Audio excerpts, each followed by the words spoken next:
Welcome back to Black News Tonight. My next guest is a hip-hop icon. She's a trailblazer who keeps paving the way for other women artists. I'm talking about rapper, actress, DJ, and entrepreneur MC Lyte. And she has been working as an executive producer with rising star Nefertiti on her recently launched single, which is fire.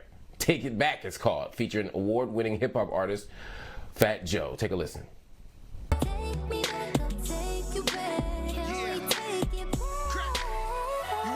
Soul sex, ain't worried about whoever gon' go next. When the feeling is right, you never go wrong. Been playing all night, last licks in the morning. Joining me now to talk about music, hip-hop, and much more is MC Lyte herself, along with singer and songwriter Nefertiti and Tim Kelley, the co-writer and producer of the single and the CEO of Beatcave Entertainment. Welcome to all of y'all. Lyte, it's good to see you. You probably have thousands of artists knocking down your door asking you for help. What drew you to Nefertiti? Well, in all honesty, Tim and I were working together to put a song together that we could actually have Fat Joe on. So it feels like we made the soup before we put the stuff in it, if that makes sense. You know what I mean? Like, we were thinking about the song conceptually, and, you know, Tim had this amazing piece of production, and we were like, well, what are we going to do with it? Well, okay, well, we need somebody to, you know, come in and give us some lyrics that are undeniable. And then he said, well, who could we get on it? And I was like, well, how about Fat Joe? And he said, yeah, that works. You know, some stuff, putting it together is so easy. It's just, we'd love to say that it was harder than what it really was, but because everybody here is so talented, Tim with what he writes with music, and Nefertiti, what she does with lyrics, it was meant to be. And it was very easy in the process. I called up Fat Joe, who had an amazing amount of respect for Nefertiti because they've worked together before. And so that was a no-brainer. And then once he heard the track from Tim Kelley, who has, you know, 500 million records sold, it was no wonder that he was all in. And we've made some history here. Yes. Whew, y'all definitely made some history. Nefertiti, you're hearing MC Lyte talk about how talented you are as a vocalist, but also as a writer. The new single and the album is set to the single's out. The album is set to release. Talk to me a little bit about the concept for the track and the album. You know, what's your creative process like? Yeah, so the song was just basically about, you know, getting back with someone who you may have let go. Maybe your mind wasn't in the right place or you weren't in the right place. And it's all about rekindling that flame, that old flame that you had. And, you know, my process was just listening to the music and trying to hear what the instruments were telling me and going from there. Wow, well, you definitely did that. When you write, do you write as kind of autobiographical? Like, are these songs, I'm not trying to get all in your business, but I'm just saying, are you writing from personal experience? Are you projecting? Are you drawing from other people's experience? How you do it? Well, I feel like I am every woman. So, you know, when I listen to my friends, when I listen to my mother, when I listen to my grandmother, when I listen to my aunts, I try to embody, you know, a lot of the things that they tell me and, you know, just kind of use that, you know, so I speak for them and sometimes I speak for myself too. That's good. Ooh, see, I like that Tim, y'all, I'm about to say Tim and Lyte, y'all got her media trained tight. She gave a great answer and ain't say nothing about her business. I respect that. I love that. Tim, talk to me about A&R. You know, there's a way that people think that A&Ring is a dead art, especially in the age of the internet, in the age of people kind of making their own way, in the age of social media. How do you feel about that? It's a good question, man, that you brought up right there, because, you know, A&R really is like a lost art. You know what I mean? It used to be where when I first started, you know, you had to consult. Well, they had an A&R on every project, so you would work with the A&R, and they would listen to the records and all that. Oh, I like that one, man. Go ahead and write to that one real quick. Oh, I like this one. Go ahead. Because I used to work with, we were called, I don't know if you heard of it, but it was Tim and Bob at first. That was a guy I used to produce with. And now I'm on my own. So, but anyway, no, but the A&R thing, it was attached to every project. You know what I'm saying? Now it's changed because you got artists now that if you just send them tracks, like a Nefertiti, you could just send her a track and she just blazed it. That's actually what she did. She wrote all the lyrics. I usually write, I'll write on something. I didn't have to touch anything on this one, man. She hit it back to me. And I was like, my Lord, who is this and why do I not know her? You know, so that's how this all just came about because, you know, I thought to myself, nobody could, who else could we have do this and swag this out? It's not gonna sound like this right here. So, you know, I put my A&R thing, so to speak, on. I was like begging her, like, please, would you just whatever? And we didn't know what she had, because she got a lot of things going on before us. So we didn't really know. I didn't even know her. It was just like, I was just me begging her, like, come on, man, come rock with me on this. Let's start off with this single right here, you know? And it just ended up happening for us. And here we are. Well, see, that really see speaks what to the happened magic. also, I think that's really important to know, is that we wanted, Nefertiti was on board to write a song for another artist. And Exactly. she bent that song into the molding and shaping of her that it couldn't go anywhere else. We needed her to do it. And so we are thrilled that we were able to get it done. And Tim Kelley is super excited about her and brought her to the table, and we just made a piece of history. She's next. Nefertiti, do you ever get intimidated by the pressure of that? I mean, you got people who done sold 100 million records. You got hip hop legends. You got people that got your back. Does that ever make you nervous? No, I'm just glad to have good mentor. You know, good mentorship is going to lead me in the right direction. So I'm honored to be beside these people. Wow. Well, it is an honor. I want y'all to hold tight 1 second. I got a couple more questions for y'all. We're going to take a quick break. We'll be right back after this. Everybody stay with me. Black News Tonight returns in a sec. Hey, everybody, we're back at Black News Tonight. I'm joined by Tim Kelley. I'm joined by the legend MC Lyte. And I'm joined by the amazing new artist, Nefertiti. Nefertiti, I got to ask you, when you think about your own artistic influences as a vocalist, who do you draw from? I was just watching a Versus with Shaka Khan and Stephanie Mills. I was, I was thinking, oh my God, there's a whole generation of singers who now are made available to a new generation of fans who can see the genius and the talents and the brilliance, and they can see where some of them samples came from. So I'm wondering, like, who influences y'all?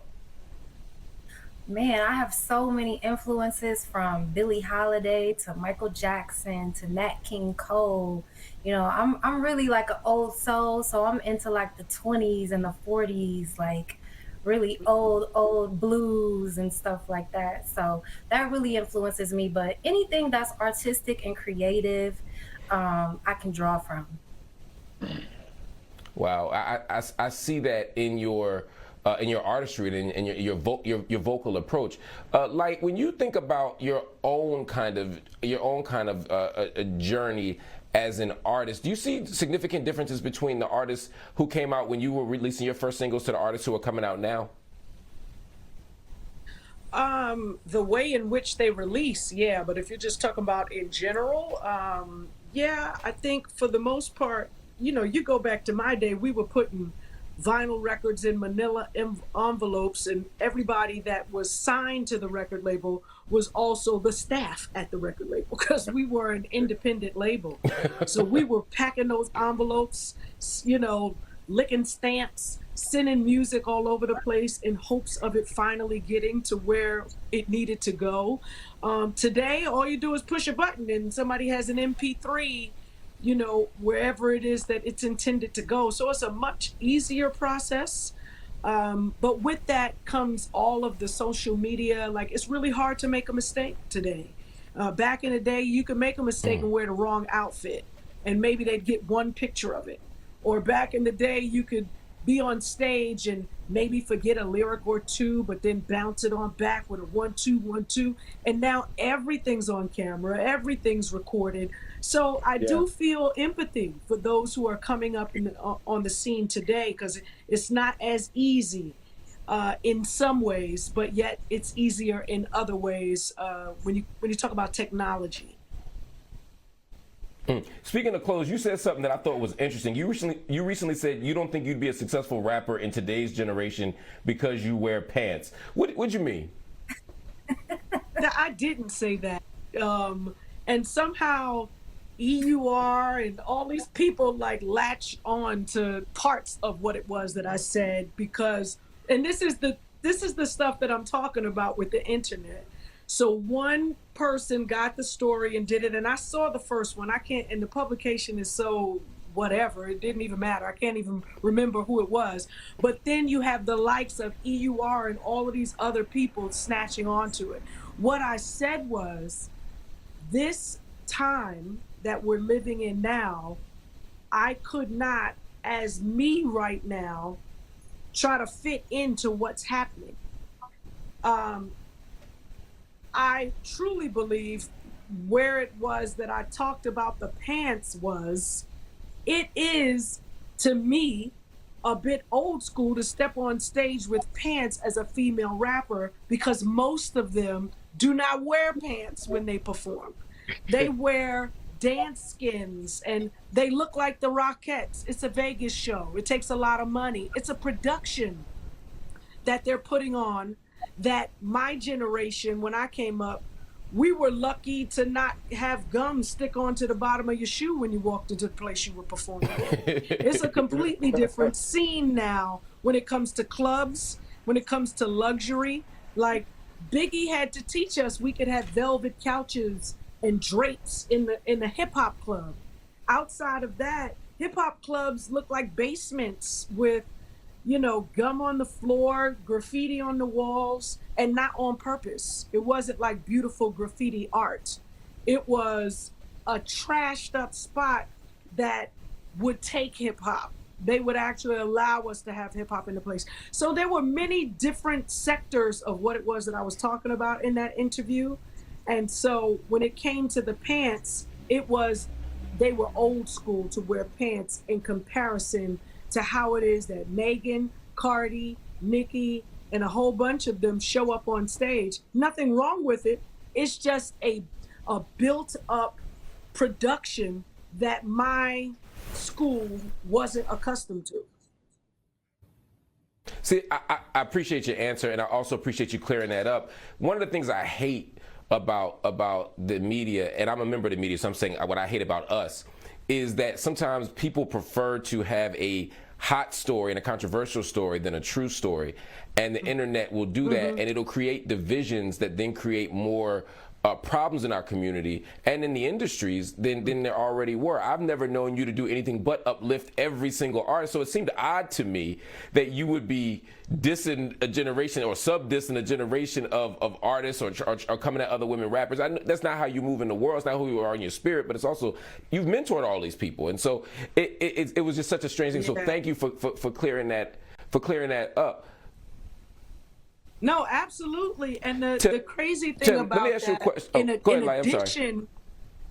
I'm sorry. In addition to that, what was crazy is they would, you know what, the last string of interviews I just did, everybody, you know, has somewhat of an agenda of the story that they want to tell. So they preface their questions in a way to rope you into whatever storyline they're trying to, you know, to promote. And so many of them were, how the girls that are dressing this way did it, and I'm like, you know what? This is the key. First off, if you are confident with your body, you should be able to do whatever you want to it. And hip hop, women in hip hop weren't the first to dress the way that they're dressing, which is why I make reference to the Rockettes, why I make reference to Vegas and Showgirls and putting on a huge production. It's also why I mentioned for years now, and it hasn't changed, there's still women that walk around the boxing ring that are not dressed completely. I mean, the truth is, it's not just music, it's film, it's TV. It's the football game. It's the basketball game.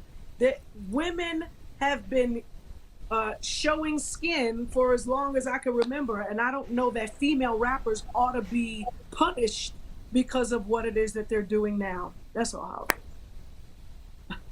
I agree 1,000%. Tim, talk to me about the artists that inspire you right now, the new generation of artists. Are there people out there? Obviously, Nefertiti's at the top of the list, but other than Nefertiti, who again, the new single is fire. You definitely want to get it, take it back. You definitely want to get the single. You definitely want to check out the album. She is an amazing artist with amazing talents as a vocalist, as a writer, and as an interview subject apparently.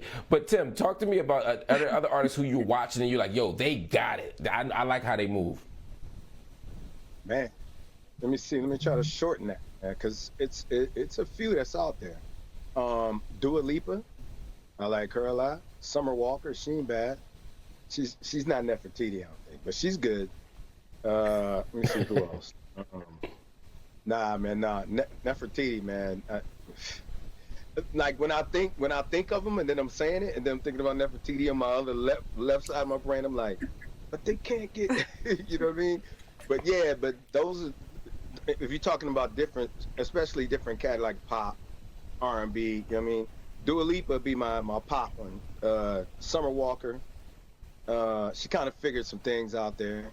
And then, I don't know, man, I can't think. Oh, Lucky Day, I like him a lot. Lucky Day. He's a bad dude, man. I ain't gonna front, man. I had a chance to work with him, man, but something went weird. But anyway, yeah, he's a really good dude. There's some others too, man. But like, you know, with our girl sitting here, man, it's hard to compare.